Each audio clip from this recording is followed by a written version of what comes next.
മിനിമോളെ, മിനിമോക്ക് ഇഷ്ടപ്പെട്ട ഒരു കളർ മനസ്സിൽ വിചാരിച്ചോ?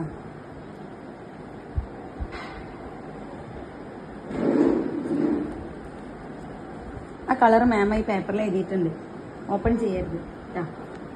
ഞാൻ കളർ ഏതാ? റെഡോ. പിന്നെ മിനിമോക്ക് ഇഷ്ടപ്പെട്ട ഒരു ഫ്ലവറിന്റെ പേരില്ലേ, ഫ്ലവർ മനസ്സിൽ വിചാരിച്ചാ? അത് മാം ഈ പേപ്പറിൽ എഴുതിയിട്ടുണ്ട്, ഓപ്പൺ ചെയ്തിട്ടാ. മാമിന്റെ കണ്ണുക്ക് തന്നെ നോക്കണേ. ഏതെന്ന് ഫ്ലവർ? റോസ്. പിന്നെ മിനിമോക്ക് ഇഷ്ടപ്പെട്ട ഒരു വെഹിക്കിൾ ഇല്ലേ, വെഹിക്കിള് ഒന്ന് മനസ്സിൽ വിചാരിച്ചാ? കണ്ണുക്ക് നോക്കിട്ടാ. മാം അതിൽ എഴുതിയിട്ടുണ്ട്, ഓപ്പൺ ചെയ്തിട്ടാ. ബൈക്കാ. ഓക്കെ. ഇനി മിനിമോക്ക് ഇഷ്ടപ്പെട്ടേ ഒരു ആരോ മാർക്കില്ലേ, ഏതെങ്കിലും ഒരു സൈഡ് ഡയറക്ഷന്റെ ആരോ മാർക്ക് മനസ്സിൽ വിചാരിച്ചില്ലേ?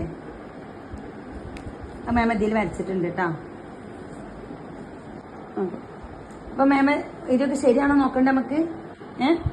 പിന്നെ മിനിമോൾ ഏത് ഭാഗത്തേക്കുള്ള ഡയറക്ഷനോ ആരോ മാർക്കോ വിചാരിച്ചത് ഇങ്ങട്ടോ? ഓക്കെ അല്ലേ? ഇനി മിനിമോൾ വിചാരിച്ച കളർ റെഡ് അല്ലായിരുന്നോ? ഈ വിചാരിച്ച ഫ്ലവർ റോസ് അല്ലായിരുന്നാ? ഈ വിചാരിച്ചത് ബൈക്ക് അല്ലായിരുന്നാ? മാമൊക്കെ എഴുതി. എങ്ങനെയുണ്ട്? മാജിക് സൂപ്പറാണോ? എന്താ സൂപ്പർ.